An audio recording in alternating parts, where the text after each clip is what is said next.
Assalamualaikum warahmatullahi wabarakatuh. Selamat berjumpa kembali dengan saya Yayan Suelan. Pada kesempatan hari ini saya akan memberikan informasi kepada Bapak Ibu semua tentang penggunaan Google Drive pada akun belajar.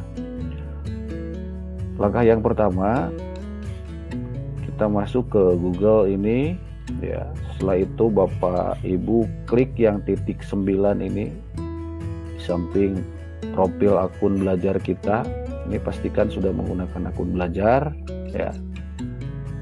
Klik yang titik 9 ini, lalu kita masuk ke Drive ya. Lalu kita masuk ke Drive, tunggu beberapa saat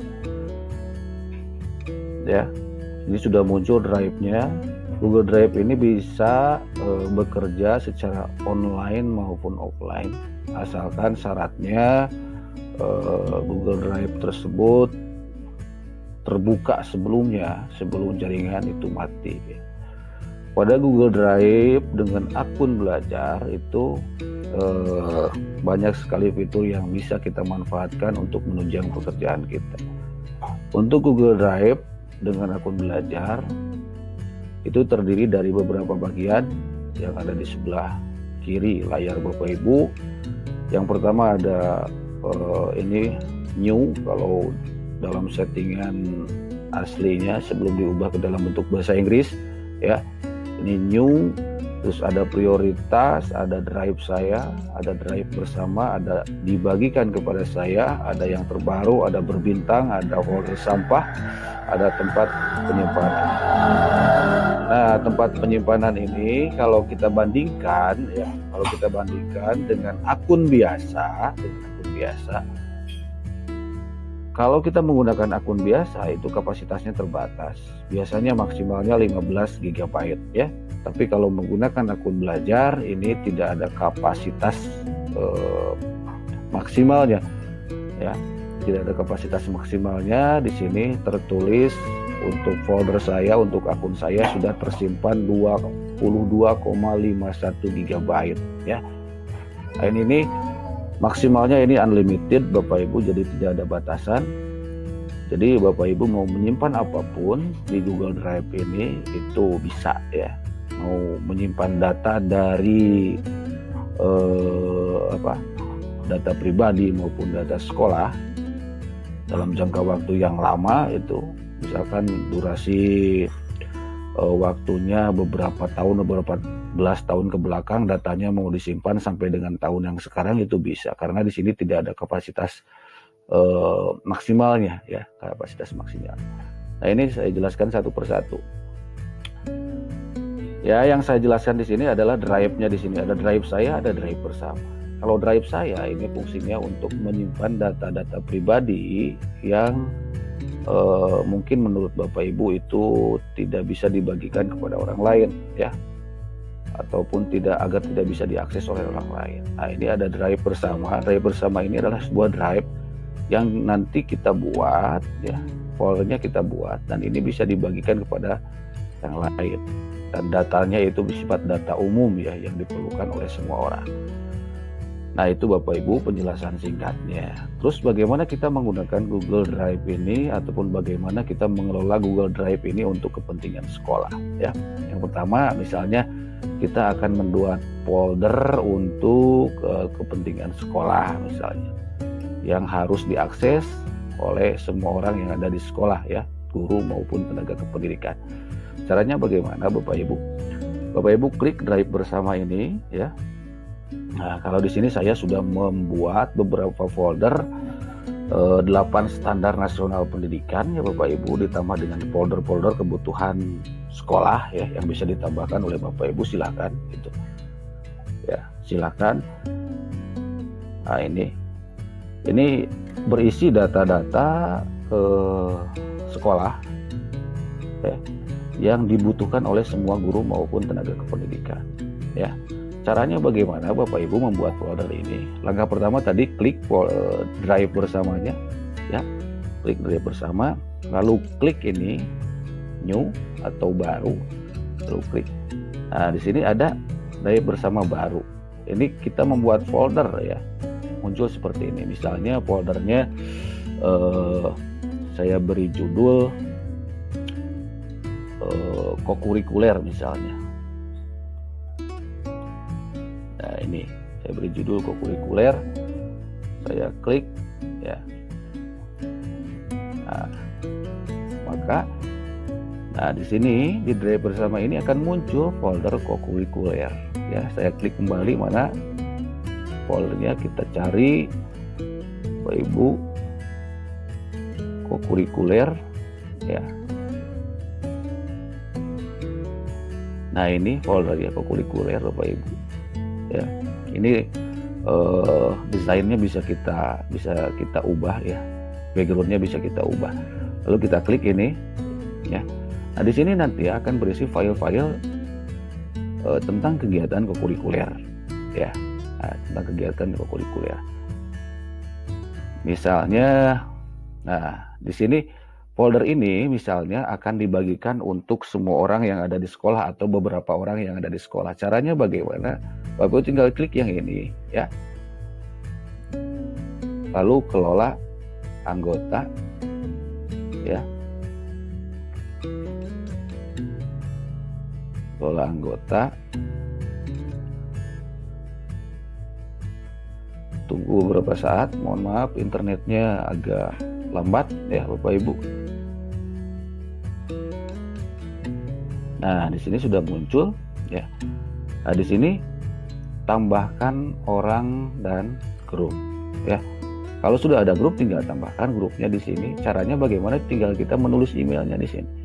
Misalnya email seseorang yang mau kita tambahkan misalnya. Ini.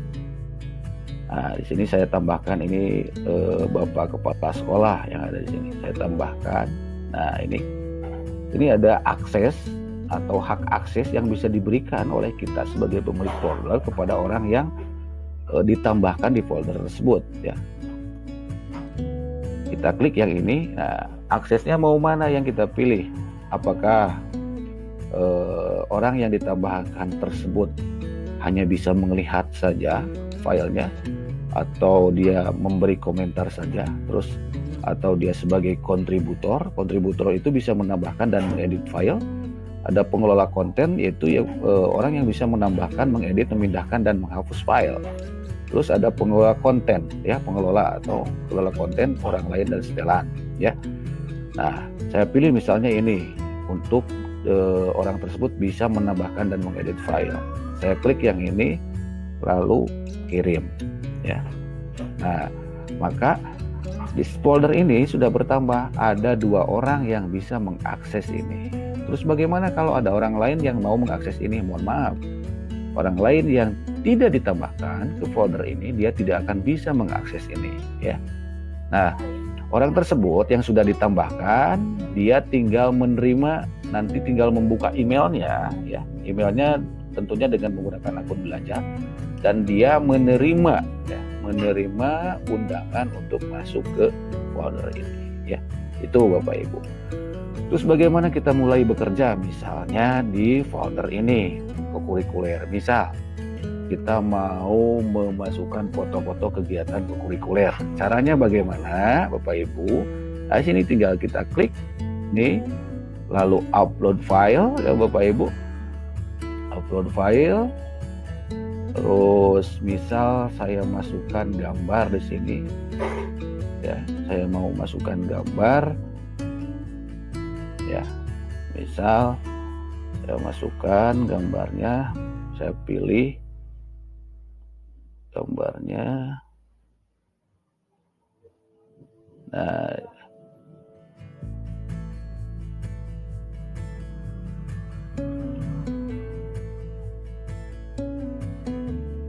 maaf Bapak Ibu. Nah, misalkan ini beberapa gambar sebagai contoh saja. Saya pilih gambarnya, beberapa gambar yang saya masukkan ini sebagai dokumentasi kokurikuler. Ya. Nah, ini sampai sini. Lalu saya buka. Tunggu beberapa saat sampai gambar tersebut terupload ke file ya. Ini.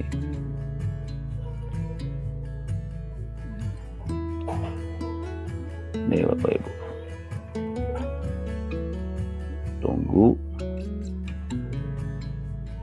Saya batalkan, terlalu banyak kayaknya ini ya. Saya batalkan. Saya ulangi lagi, Bapak Ibu, upload file. Saya mau memasukkan gambar di sini.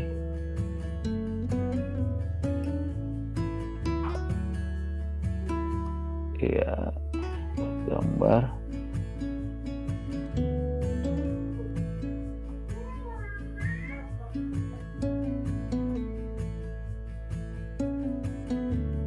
Misalnya satu saja gambarnya Bapak Ibu ya, biar mudah. Saya masukkan yang ini. Tunggu. Oh ya, filenya tidak bisa dibaca katanya. Saya ulangi lagi. Upload file. Rusak kayaknya ini filenya.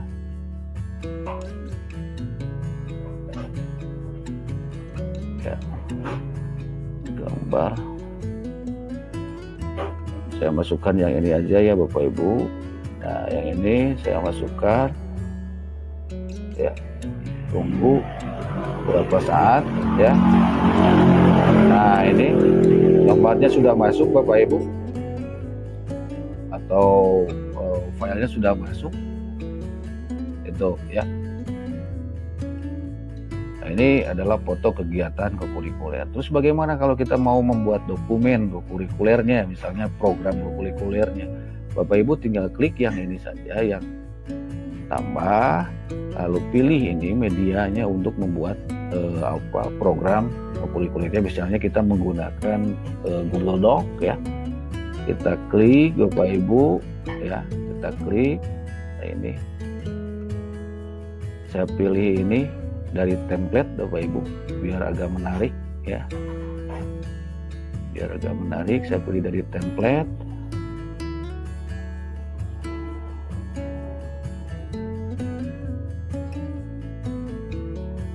Tunggu beberapa saat. Nah, di sini sudah nampak beberapa yang sudah terbuka ya. Nah, tinggal kita pilih mau template yang mana kita gunakan ya Bapak Ibu.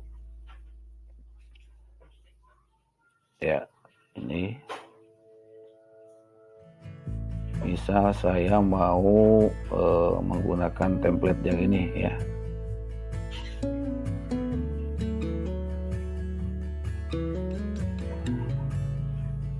Nah, yang ini aja ya.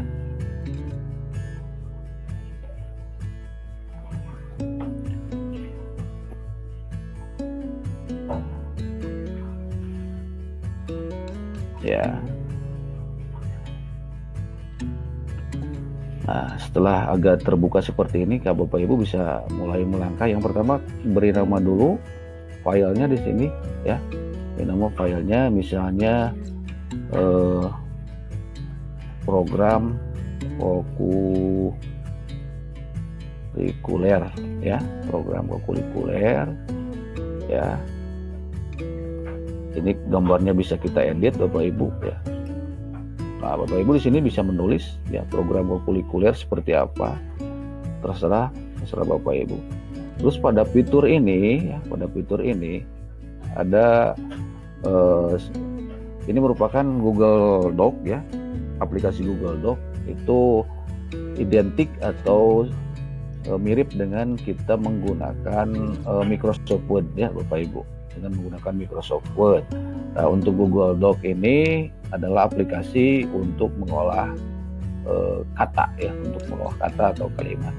Nah, di sini ada fitur yang sangat menarik Bapak Ibu di Google Doc ini. Ini ada alat, ada tools alat di sini, tools alat. Nah, di sini ada tools dikte ya Bapak Ibu. Fungsinya adalah untuk mengetik tanpa jari ya Bapak Ibu. Untuk mengetik tanpa menggunakan jari. Caranya bagaimana? Sekali lagi, di Google Doc-nya setelah terbuka, klik alat, lalu ada dikte ya. Nah, setelah itu pilih bahasanya. Nah, ini kalau saya pilih bahasa Indonesia, ada bahasa Sunda, ada bahasa Jawa, Melayu dan lain sebagainya. Saya pilih bahasa Indonesia. Nah, setelah itu, mohon maaf, kursornya saya pindahkan ke sini ya. Nah, ini saya pindahkan ke sini. Nah, ini aktifkan Bapak Ibu. Ini ada keterangan klik untuk bicara. Tinggal aktifkan ini sampai tandanya berwarna merah. Ya, sampai tandanya berwarna merah. Nanti ketika ini aktif, ini akan mengubah suara menjadi tulisan. Ya. Contoh, klik Assalamualaikum warahmatullahi wabarakatuh. Nah, seperti itu Bapak Ibu. Jadi, ketika ada suara yang masuk ke sini, maka dia akan diubah menjadi kata-kata, ya. Itu. Nah, selanjutnya setelah kita membuat programnya, nah ini sudah tersimpan di Google Drive Bapak Ibu ya. Sudah tersimpan di Google Drive ya. Nah, setelah itu kita kembali lagi ke Drive bersama di sini. Kalau Bapak Ibu mau membuat folder pada Drive bersama disesuaikan dengan 8 standar nasional pendidikan, silakan. Di sana pasti nanti akan ada 8 folder. Ya, 8 folder, ada standar penilaian, ada standar proses, ada standar tenaga pendidik dan kependidikan, ada standar pembiayaan, ada standar isi dan lain sebagainya. Silakan Bapak Ibu buat foldernya di Drive bersama ya. Cara memberikan aksesnya sudah saya jelaskan seperti tadi Bapak Ibu. Nanti setiap guru yang mau membuat sebuah dokumen tentang standar-standar tersebut, tentang 8 standar tersebut, itu bisa langsung bekerja di Google Drive. Akhirnya dokumen akan tersimpan sesuai dengan standarnya masing-masing. Contoh, saya buka di sini di sekolah saya ada standar pendidik dan kependidikan. Saya buka ini, misalnya di sini ada beberapa folder lagi, ada beberapa folder atau subfolder. Contohnya tentang data pribadi Bapak Ibu. Data pribadi saya klik. Nah, di sini ada beberapa atau seluruh karyawan dan tenaga kependidikan atau seluruh guru dan tenaga pendidikan yang foldernya sudah terpisah ya, yang foldernya sudah terpisah. Masing-masing guru tersebut nanti akan memasukkan data pribadinya ke foldernya masing-masing. Contoh ini punya saya klik ya. Ini di folder saya sudah ada beberapa subfolder lagi, ada sertifikat, ini satu sertifikat, ada bagaimana mutasi, ada tentang SPKP, ada file kepegawaian ya. Gunanya untuk apa? Agar ketika tata usaha membutuhkan data kita, data guru itu tidak usah mencari-cari lagi, karena tata usaha sudah mempunyai akses terhadap folder-folder yang kita punyai ya. Nanti tata usaha tinggal masuk ke foldernya, langsung mengambil datanya yang dibutuhkan, misalnya scanan ijazah, scanan SKP, scanan sertifikat dan lain sebagainya, beliau tinggal ngambil saja ya. Jadi tidak ada batasan jarak dan waktu di sana ya. Jadi tidak ada istilah data itu lambat terkumpul Bapak Ibu. Kita kembali lagi ke sini. Nah, sini contoh lagi teman-teman lain ya, teman-teman lain contohnya Ibu Lia di sini saya tunjukkan. Nah, di sini kan sudah banyak sekali beliau memasukkan folder-folder yang berhubungan dengan kegiatan-kegiatan beliau ya, tentang standar pendidik dan kependidikan. Di sini ada foto KBM, berkas-berkas ya, video bahan ajar dan lain sebagainya ya. Di sini saya buka. Nah, ini ya. Ini datanya sudah ada semua, jadi tenaga tata usaha tinggal ngambilnya kalau membutuhkan data tersebut untuk urusan tertentu, misalnya kenaikan pangkat dan lain sebagainya. Ya.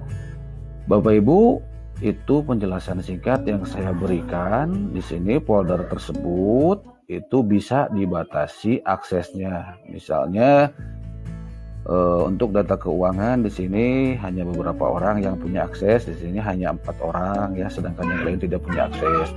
Nah, itulah penjelasan singkatnya Bapak Ibu. Terima kasih atas